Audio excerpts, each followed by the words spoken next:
My name is Lohwana Halaq. I am an animal keeper and eagle trainer. I currently work for the Wilder Institute Calgary Zoo as an animal care technician.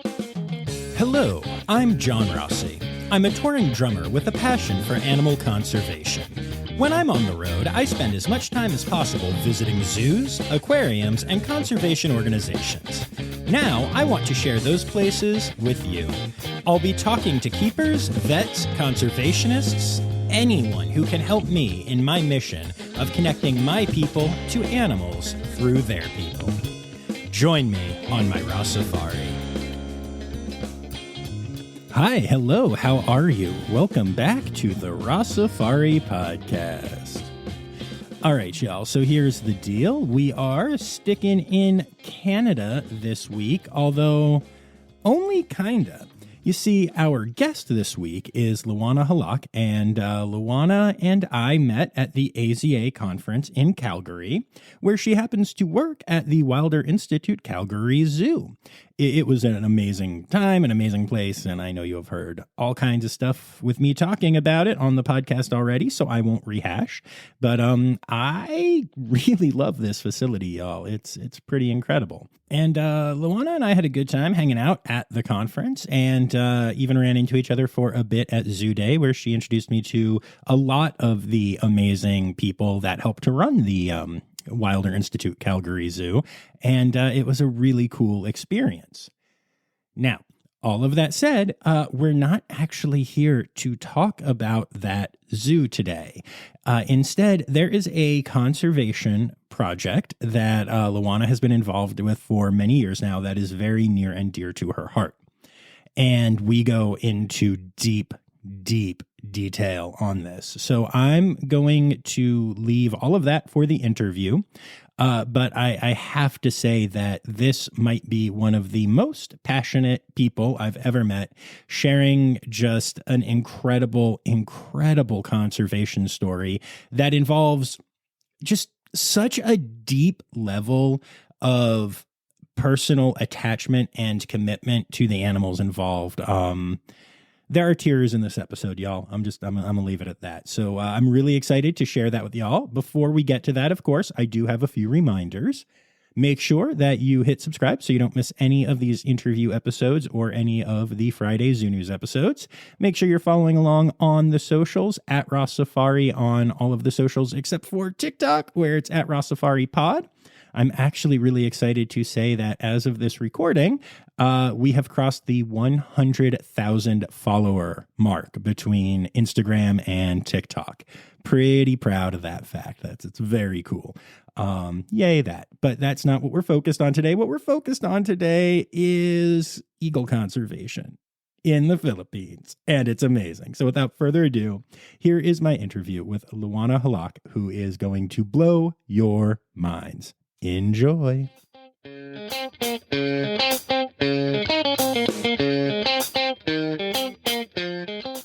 I also have worked for the Philippine Eagle Foundation. I helped co-manage the conservation breeding department. That's incredible, and that's going to be a big focus for today. But let's start off by talking about how we met, because I like this story. Yes.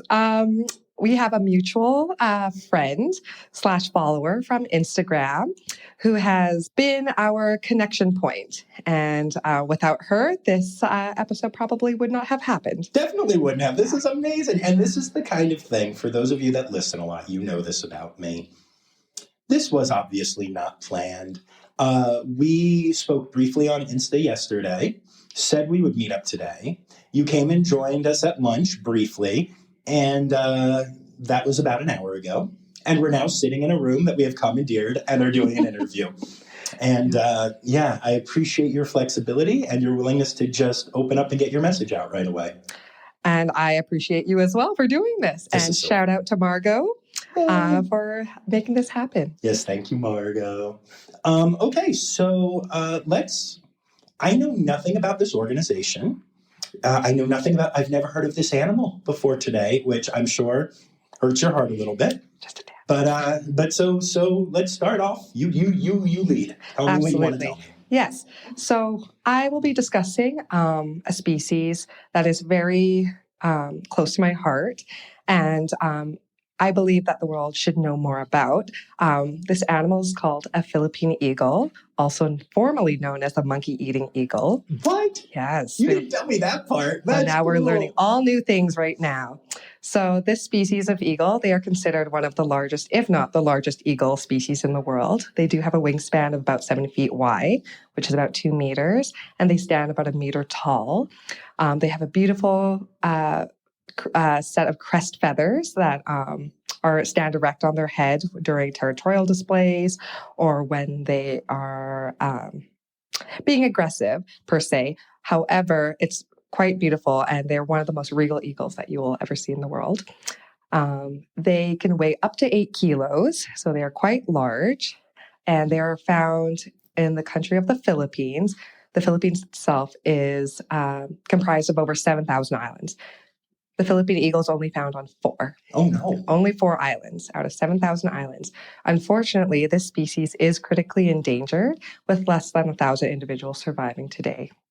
So at the Philippine Eagle Foundation, which is also the only breeding and rehabilitation facility worldwide for this species, their mission is to help save this species from going extinct, but also to increase awareness for this animal and to help save not only the species itself, but its forest home and all the animals that are included in that. So they are technically like an umbrella species. You save one species, you save the rest. Okay, very cool. That is a large eagle. It is a very large eagle. Wow. Yes. And before we get into more of the nitty gritty, you mentioned that you have a personal connection with the species. Could you share about that a little bit? Absolutely. So as a Philippine eagle keeper and working for the conservation breeding program, the foundation uses 2 main methods to propagate the species. So one being the natural pairing method. So a male and a female are paired together and they can organically reproduce. The second method is through cooperative artificial insemination. So whereas the Philippine eagle keeper becomes a surrogate partner for the eagle and mimics the same courtship behaviors as a natural pair would. And this is in an effort to either extract semen samples voluntarily from a male Philippine eagle, therefore to inseminate a female Philippine eagle voluntarily. So hence cooperative artificial insemination. It is not forced AI. These animals are quite large. So for those that are, for those people that know about breeding raptors in captivity, sometimes they use like a hat and birds will go on top and you can collect semen samples that way. Not with a Philippine eagle. You don't want them on top of your head because they are quite large. That's fair. So we collect it through a different method and it's all voluntary. And so for the females, they will lift up their tail feathers if they're comfortable during breeding season, and you can use that to inseminate them. So none of it's forced. They are cooperative based on that bond that they have with their keeper. Okay, so we need to go into more detail here. I know you're trying to be very prim and proper about it, and I appreciate that. But first, how do you form that bond? Let's start with that. Yeah. Well, these eagles, they are, like I mentioned previously, they're very territorial. They can be very aggressive. They are large birds of prey. These are dangerous animals to work with. So in order for this form of reproduction to occur, establishing that bond with your eagle is very important. That trust that you have with them is your safety, basically. So some of my eagles that were bonded to me, I've worked with them for many years, either from when they were just 1 year old up until the age that they reach sexual maturity. So that it's working with these animals does take years to be with. And just to get the opportunity to see if they can produce semen samples from males and for a female to lay a fertile egg from that, collecting the semen samples from the males. Right. Wow. So it's a whole personal relationship. It's as if you have another partner. Wow. Yeah. Wow. Because if you don't have that bond with them, they can attack you, right? They're wild animals. But once you form that human-animal bond with them, you are allowed to basically, they basically entrust you with themselves, right? And you were the only person that could enter that space. Philippine eagles also bond to one keeper or similar to what bonding to one mate in the wild. Okay. Yeah. Wow. So they're very territorial of their person. Right. So you had a monogamous relationship. I with basically a bird. did. Yeah. Yes. Yeah. Wow. That's really fascinating. Yeah. And then do you have to go to any extreme lengths for like, do you do mating dances or anything like that to get that next step? Well, so that's interesting that you asked. So we do go through a courtship period, similar to that of a male and female in the wild. They would display behaviors of, in a sense, commitment. So they would do nest building activities together. Males or female would bring sprigs or leaves to the nest, and they would do nest building activities. So as the surrogate partner for our eagles, both males and females would participate in that. So we also would bring the nesting materials to the nest, and we would make a nest together in a sense. That we would bring the nest materials. The bird would do it themselves. They also participate in food caching. So we bring the food to the nest, and the eagles would either sometimes offer food back, or they'd hide food. They don't eat all of their food, just kind of like mimicking that same behavior in the wild. So yes, we are the ones that brings things to the nest and kind of to stimulate the bird for breeding season. And if you continually do that for years and years and years, then the bird develops that really strong attachment, and therefore we can utilize them in a captive breeding program, with the outcome of hopefully having their offspring be part of reintroduction program into the wild. Nice. Okay. Very cool. That's fascinating to me. But that's really adorable. And I don't say that word to downplay it. I really don't. I think it's wonderful and scientific and important. But it's also just adorable. The idea of like building a nest with this animal and helping it to feel that comfortable. All for the effort of saving the species. Now, I have to ask, you are not an eagle. You are a human. What kind of bond do you build with the birds? Like, I know you're saying what their bond to you is, but when you participate in all that stuff, when you are that bird's person, what is that bond like? How would I describe that? It is the feeling that I know that I have a direct impact in making a difference in this conservation mission. It is the feeling that all your hard work and your effort can pay off.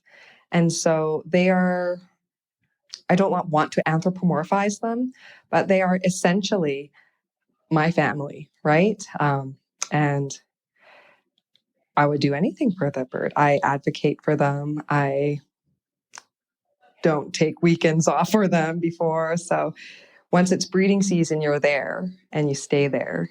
And even off breeding season, we still maintain that connection. So with my eagle, the younger one, his name was Sinag, we would do flight training together. And he became the ambassador bird for a species at the foundation. And so we would do flight demonstrations to, again, increase that awareness. And through that would reinforce our bond. We'd sit together on top of this monkey observation platform. And it's basically like I'm going for a walk with my eagle. Like just on my arm, we're walking around the foundation together. That's amazing. And that all of that is to reinforce that bond prior to breeding season, or just to reinforce the bond so that we build that trust and maintain that trust through positive reinforcement, through conditioning and whatnot, all in preparation so that this eagle can be part of a reintroduction, or not reintroduction program, but to be part of the captive breeding program, right, and hopefully produce viable offspring. That's so cool. The amount of, well, I mean, it is work, but the amount of commitment that goes into it that's just incredible. Mm-hmm. And while we're on the personal, if this is okay to ask, like I said, I edit if not, but you did mention that you are now at the Calgary Zoo, which is not in the Philippines. We're here in Canada. Was it hard to walk away from that? And are you going to cry on my podcast right now? Take your time. It is very, I don't know if I want to answer that one. I can't. I'm so sorry. That's fine. Yeah, I don't think I can at the That's moment. That's fine. You just did answer it though. What you just said is the full answer. You know what I mean? In its own way. Like, I'm sorry, I didn't mean to make you cry. But yeah, take a moment. Sorry. No, please. Yeah, it's really hard to be away. Yeah. But this is it's a new opportunity at the moment, and it's not forever. Mm-hmm. It doesn't matter where I go in the world, I will always advocate for this species. I mean, you're literally sitting here right now at this conference that you are hosting at and such, and grabbed me and were like, I want to be on your podcast. I want to talk about this. I want to do this. Like, you're clearly, the passion is unmistakable. Thank you. Yeah, I love that. No. I'm currently working at the Wilder Institute Calgary Zoo as an animal care technician. I'm still working with carnivores, but these ones just don't have razor sharp talons and a beak. They have claws and razor sharp teeth. So going from working with birds of prey to now polar bears, black bears, grizzly bears, cougars, wolves. So just different type of carnivore. Yeah, and some darn cool ones. I mean, wolves and polar bears, it's very cool. Yeah. But, as we were talking before, you mentioned that, like, sometimes life happens. And I think that is something that you and I both have experienced and talked about. And it's tough, but I love that you are in a good place now and that you're like, I feel like so many people, when they have to give something up or they have to step away from something, because again, you have not given this up, but it tends to derail them a little bit. But you're here, you're passionate, you're doing the thing, you found something that you still love very much, you're in a great place, and you're still advocating for these birds. That's amazing. Like, you should be really proud of yourself. Thank you. Of course. Yeah. Like I said, it's a lifetime commitment for advocacy for Philippine Eagle conservation. I hope that all those who are listening to us during this podcast would like to go check them out. Check out the Philippine Eagle Foundation, all the great work that they do to conserve this species not on just a local level, but this is on a global scale. And this species is not just, for Filipinos, but it is for everyone in this world, and everyone should be excited to know about them and want to protect them because they are our wildlife. And it is important to keep our wildlife wild and to maintain those populations. So if you get a chance, please check them out. Yeah, and let's talk a little bit more about what this organization is doing. Outside of you building nests with your birds. Yeah, so like I mentioned, the Philippine Eagle Foundation, the only breeding and rehabilitation facility, they do great work in community outreach programs as well as educational aspects. So there's a conservation breeding program to, again, get these Philippine eagles populations to try to increase them as much as possible. When we do educational programs and build that awareness, I think it spreads far, and it helps not only locals but foreigners alike to gain appreciation for Philippine wildlife. During my time working with these animals and having public come in and just see the awe in their faces about, wow, how big and beautiful these birds are. They are not found anywhere else in the world, and they're just currently in the Philippines. They're not found in any other zoological institution outside of Asia. Wow. And there's only technically one other Philippine eagle right now just in Singapore. So that is the only other place that you could find them. But for those that are living in North America, and probably the majority of your audience that is here, if you do check out these birds, visit the Philippine Eagle Foundation if you can. Like, go to the country where these birds are from and see it for yourself, and hopefully help in that sense of like, oh, let me spread this awareness, or do those donations there. Because if we're saving eagles and protecting forests, we're securing our future, right? That's part of the mission of the Philippine Eagle Foundation. Cool. Yeah. Why are they so endangered? What is going on with these birds? So one of the biggest threats to the species and a lot of Philippine wildlife is deforestation and human-induced disturbances. Human encroachment in the forests, logging, mining, all of those contribute to their decline. And so regardless of if you're an individual or an organization, there's much that you can do, even if you're far away, to help preserve these habitats of the birds. We want them to thrive if we can. And what minimal forests they have left in the Philippines, we need to preserve those. And the more people know, the more impact it would have in on a national scale, I would say. Okay. Yeah. And I'm curious. One of the things I'm always curious about is obviously, education is a big part of what's being done. How aware is the Filipino population of this bird and of the fact that it's endangered? Yes. In more recent years, I think it has definitely increased in awareness. Nice. The Philippine eagle is the national bird of the Philippines, and they were just featured just recently on the 1,000 peso banknote. So the currency that's being used now features the national bird of the Philippines. So I think that helps increase awareness for not only the citizens, but foreigners alike who use this currency to see the Philippine wildlife being featured. Right. And I think that helps, right? But unfortunately, when I was there, people working at the foundation, people would actually come up to me, locals alike, would say, "Where is the Philippine eagle? Where's the Philippine eagle?" And this Philippine eagle is literally on my arm. And I say, "This is our national bird. You're staring at it." Oh my gosh. And so that made me think, okay, if the citizens themselves don't even know what their national bird looks like, how would the rest of the world know? Mm-hmm.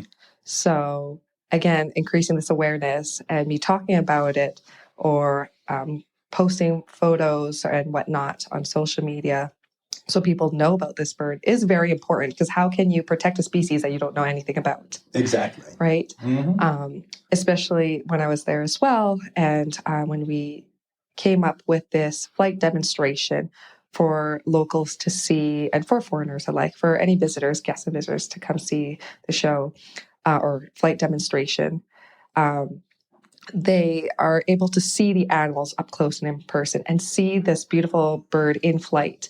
I actually became the first woman in history to flight train the Philippine eagle, and he was featured in our Raptors in Flight educational demonstration. That is so amazing.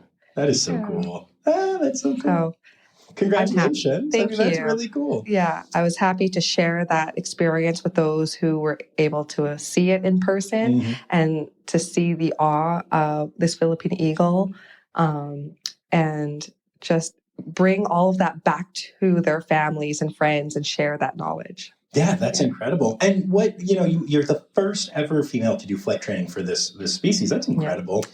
So, what kind of training did you do? Oh, yeah, absolutely. We love talking about training on this podcast. So when I say flight training, it's using falconry methods to have the bird fly to me. But again, the bird would also not fly to me without that trust that was established, right? So it took some time to fully have my bird gain his confidence.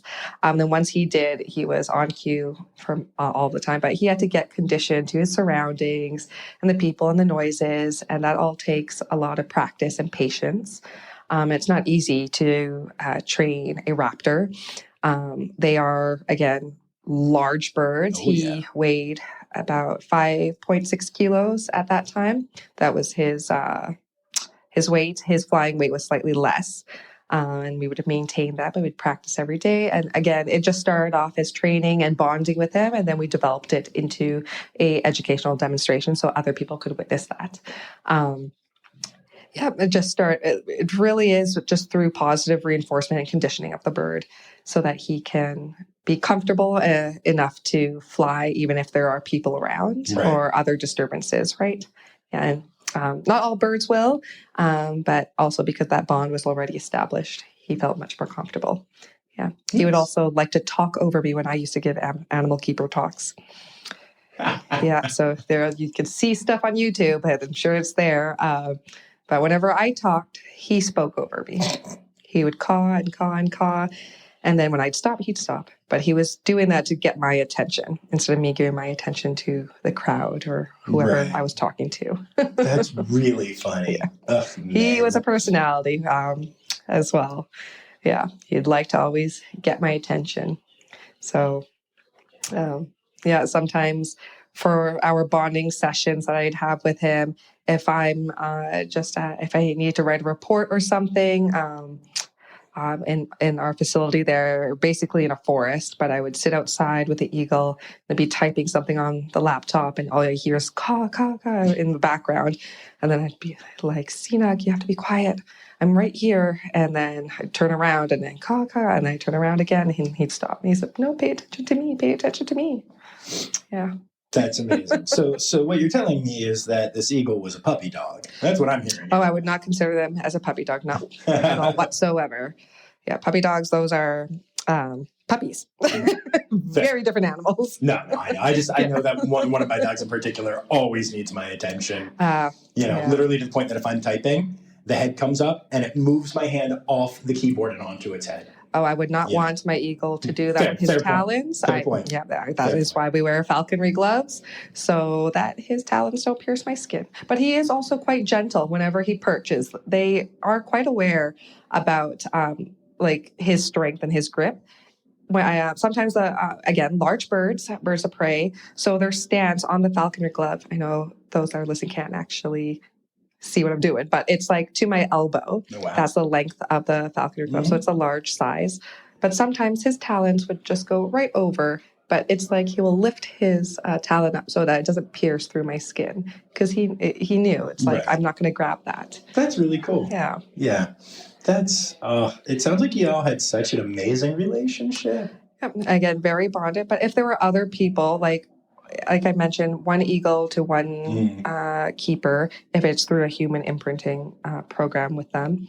Another keeper would not enter that enclosure of that eagle because that bird is not bonded to them, and they would attack. Okay. And so he would be also very territorial of me or of another person. If they enter the enclosure, there's a possibility for him to attack them. Wow. Okay. So then what happens when somebody leaves, whether it's you leaving or anyone, what happens in that situation? Most time people don't leave. Fair. But I like to give the analogy of having a Philippine eagle in the wild who loses its mate, whether they pass away or if they were shot or whatnot. Because we do get a lot of Philippine eagles that come from the wild with gunshot wounds. And it's a very unfortunate circumstance. Yeah. But however, for this, it depends on the season, the age, male or female, perhaps. And there's a possibility for them to find another mate in the wild if they lose their partner. And sometimes there might not be. So it's a gamble. So for those birds that are unfit for release stay at the Philippine Eagle Foundation, we try to give them the best life possible and see if they can be part of a human imprinting program for our captive breeding, to be a candidate for captive breeding. Some are successful, some aren't, right? So if they are an adult Philippine eagle and possibly had a previous mate from the wild, they might not take to a human, right? And so therefore it wouldn't be as a successful candidate. Maybe if they're younger and came in and were exposed maybe to humans earlier on, there's a possibility. Depends on their genetics too. For those that are captive bred, if they're to be part of the conservation breeding program, to remain in it, so that their genetics can be passed on to the next generation's gene pool and then hopefully be part of a release program, that also is factored into account. Okay, that makes sense. And you mentioned that these eggs are hopeful for release. That is the goal. It's a reintroduction program. So after successful egg laying happens, do the birds hatch them, or do y'all take them and incubate yourself? Or talk to me about all of that stuff. Yeah. What's the next step? Well, that is a lovely question to answer. So every egg is so important. So unfortunately, we do not allow a Philippine Eagle pair to raise their chick. Okay. We do take that egg out and we incubate it in our laboratory to give it the best chance of hatching. Because again, these eagles, there's less than 1,000 alive today. Mm-hmm. No, that makes sense. That makes at total any sense. one thing could go wrong in the nest. I know we would love to have our eagles raise their own chicks, but for the purpose of maintaining a population and ensuring survivability, we incubate them in our laboratory. There's a lot that can go wrong with incubation. Naturally, at the center itself. And so the best chance, would be in our laboratory. And for Philippine eagles, they take about 56 to 58 days of incubation before hatching. So it takes a long time for them to incubate, and then even more time to mature and reach sexual maturity, in order to go through that breeding cycle again. So that process is very strenuous because you want to ensure the hatchability and have the right conditions and temperatures and whatnot. The center where the eagles are, we are in like a forest setting, but it does run a little bit warmer in comparison to eagles in the wild. So wild eagles are found in the mountainous regions of the Philippines, and so it's a little bit cooler. Right. Versus where the center is located, it is warmer. So that is one of the reasons why the eggs are hatched in the laboratory than having them hatch inside the eagle's habitat, because these eagles do have very thick down feathers, and that would be it's their advantage for the wild because it keeps them nice and warm in the cooler regions of the Philippines. But in the center itself, where the temperatures are a little different, we want to ensure that the eagles get the right temperature so that they can grow and thrive. Makes sense to me. Yeah. That's very cool. And then how do you prepare an eagle for release into the wild? That's a good question as well. So when we have eagles that come in, for instance, due to a gunshot wound or that are rehabilitated at the center, we want to make sure that we give them the best chance going back out into the wild. So there goes through multiple stages, but for those that are rehabilitated at the center, we also put them in an enclosure that it's called an aversion enclosure, where there are actual power lines that give off some little electric shocks so that we train the eagles not to touch those and they're in the wild, because they will go towards areas that humans are in. Right. And so power lines run through areas, right? Unfortunately, even in the forests that we have. So eagles, they get like these little shocks so that they know to avoid those when they're back out into the wild. For those that are hatched at the center and to be released in the wild, we try to avoid all human contact. So we go through puppet feeding. There's a visual barrier from the keeper to the eaglet, unless that eagle is meant to stay at the center to be part of the conservation breeding program for the future. But if they are to be released in the wild, no human contact, so that they do not become imprinted to the keepers or to the people involved. And then they are slowly introduced to their natural food items that they would have in the wild. So the center itself is actually quite self-sustaining. They breed their own food stock for the eagles. Oh, wow. So they have goats and rabbits and white rats. And so we breed their own food source. We don't breed poultry at the center, just unfortunately because avian influenza is prevalent in the Philippines. So we avoid chickens and quail and whatnot that a lot of other facilities in US and Canada would use for their raptors. So they get goat meat, horse meat, rabbit meat, rat meat, all of those. But we also introduce animals that they would naturally find in the wild. So like they would eat snakes or bats or whatnot. So we would have to introduce natural prey items for them to learn how to hunt those on their own so that they would be successful hunters in the wild. That's really cool. I like that a lot. I find the aversion thing particularly interesting. Yeah, I hadn't thought of things like power lines and stuff being a big issue, but that makes It sense. has the potential to be, and so Yeah, we that want makes to so much avoid sense. that. Yeah. Yeah. I love the amount of thought that goes into stuff like that. That's very cool. I'm curious. So this center is the one center that does this work anywhere. Yes. So is this like a huge organization? Do we have an entire comms team that's working on this? Or is this just like, some people doing the thing? No, the Philippine Eagle Foundation is a nonprofit organization that preserves the Philippine eagle species. It is based in Davao, which is a city found in Mindanao, on the island of Mindanao, which does have the largest natural population of Philippine eagles. Again, still less than 1,000 individuals all over the Philippines. So, but still has, I think, the most forest. But yeah, there's more Philippine eagles that are researched there. So there is a research department. There is a conservation breeding department.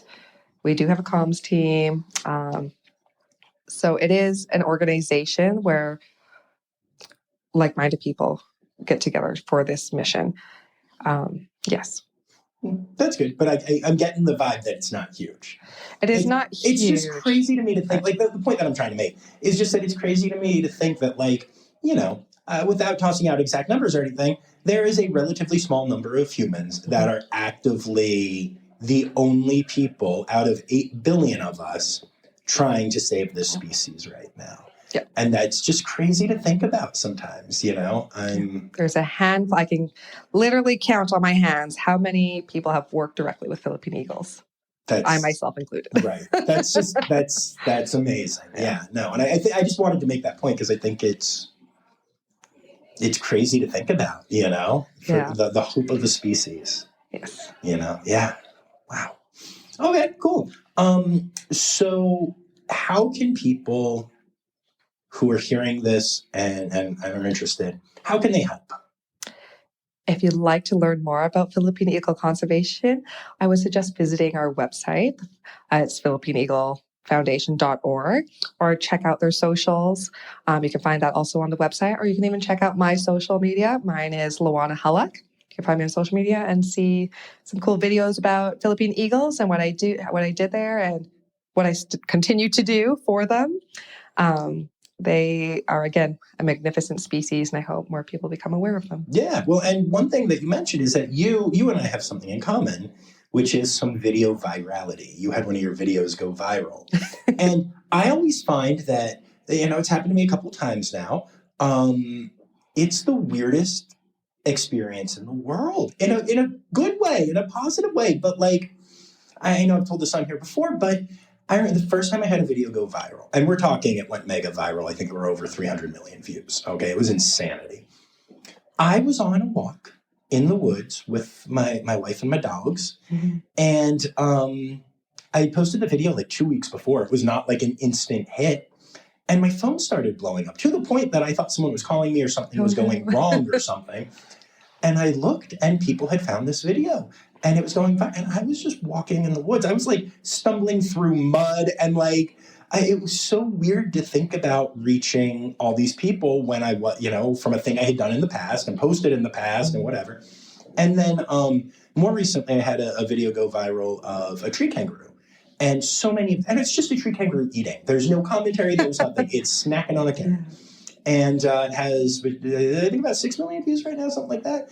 And no one knew what a tree kangaroo was. Like, it educated literally millions of people that this species exists, which makes my heart just sing. But also, same thing. I was, every day I'm getting hundreds of thousands of views, and I'm like laying in a hotel bed or like playing the drums or whatever, I'm curious what your experience is with like having a video go viral. It's just so weird. I think I'm so happy that it reaches those audiences because it creates partnerships. It creates sponsorships, and people want to get involved. And the more people involved, more people aware, the more of a difference that we can make. And so for me, it's more of like, oh, you're the Philippine Eagle lady. I saw you on TikTok. I saw you on Instagram. Yeah. And it's just sweet. People always run up and ask, can we take a picture? Can we take a picture? And I'm That's like, awesome. sure. I love that. Yeah, no, apparently my mom was at dinner one night and overheard a whole table talking about the one video of me drumming with an elephant. And like, of course, being my mom was like, hey, that's my son. Of course. It's also funny, but as long as it's getting good messaging out there, I think it's an amazing thing. I still think, I don't know, to me it just feels weird. Like good weird, but like, I don't know. Social media has a life of its own. You know what I mean? It can happen, yes. Yeah, very cool. I'm glad that you had that, though. That's so cool. Like, you have literal proof that you've made a difference in the education about the species. Obviously, you've made a difference in other ways, but you have literal proof. You have a view count that shows you have reached people for the species in an educational way. And that's beautiful, you know? I know the news outlets in the Philippines definitely reach out to get a story and whatnot. And I would be happy to provide it, again, if it helps increase that awareness. That's what it's all about. Awesome. And then hopefully, our audiences here in North America will also become more aware as well. Yeah, that is the goal. It's time now, don't you know? We've come to the end of the show, but there's one tale left to go. You're gonna laugh and say, oh no. It's time for the Rossifari poop story. Oh my. Yes. Well, it doesn't necessarily involve fecals, but I have a story about my eagles, where I had 2 human imprint Philippine eagles under my care. One is named Fighter, and one is named Sinag. So Sinag, his favorite diet item was white rat meat, and then Fighter's is goats. But we transition the meats like on a daily basis. So typically, Sinag would get Fighter's rats, because Fighter did not like rats, and then Sinag did not like goats, so I'd switch it for them, so they'd always have the ones that they like. Although each protein item gives different nutrients. However, majority of the time, because they would just leave it in the nest, and so we would just switch it for them. But whenever Sinag likes to eat his food, if he gets annoyed or whatnot, he will throw it in my face. So I have meat splatter from rats or goats or whatever it may be on my face from them. And it just hits me right in the face when he gets annoyed. And if I don't give enough to him, he'll throw it back at me if it's the ones that he doesn't like. Oh, sorry, the goat meat. If I feed him the goat meat and he doesn't want that one, he will put it in my face. And that would be my story. Nice. It's a good story. Raw goat in the face. Yeah. Thank you so much for taking the time to do this. And thank you as well. Yay. I appreciate this. This was lovely.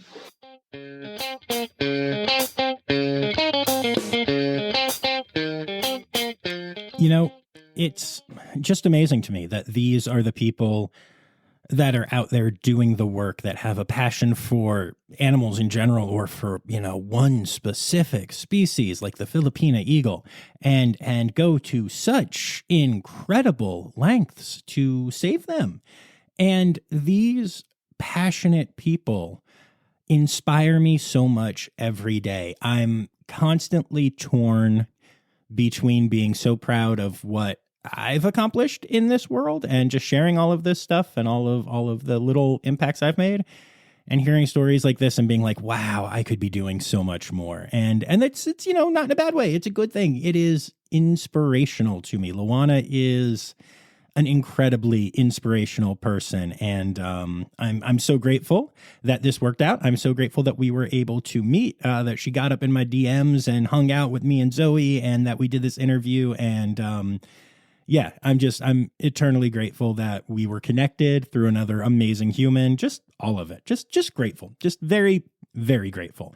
And so, I don't have anything else to say about it other than I'm sorry. I'm literally just stuck in my own head right now thinking, wow, that is so cool. These people, all of these people are just such amazing humans. And okay, that's not the best podcast info though, so I'm going to move on. But yay, I love these people. I also love my Red Panda level patrons, Dr. Laura Schenk, Dr. Stephen Williamson, Barbara Bennett, Jenny Owens, and Kevin Williams. And don't forget that you can support the pod for as little as $3 a month by going to patreon.com/Rossifari. If you like the work we're doing, or even just the crappy transitions that I do, like that one right there, then yeah, you can hop on and help support the pod. Quick programming note. This is going to be kind of the last normal interview episode for the month. We've got a couple of really special things coming up, but I think you're going to really enjoy them. So yeah, it's going to be a good rest of the month. And of course, we'll still be doing our zoo news.